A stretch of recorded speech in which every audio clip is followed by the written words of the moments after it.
மனக்கவலை ஏதுமின்றி உனக்கடிமையே புரிந்து வகைக்கு மனு நூல் விதங்கள் தவறாதே.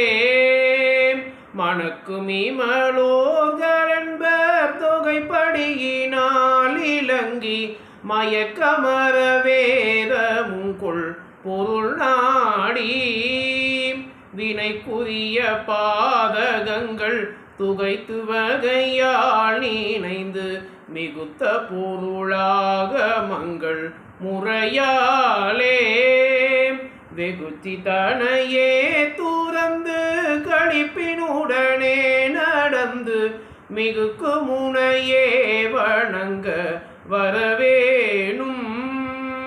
மனத்தில் வருவோனே என்றும் அடைக்கலமதாக வந்த மலர்ப்பத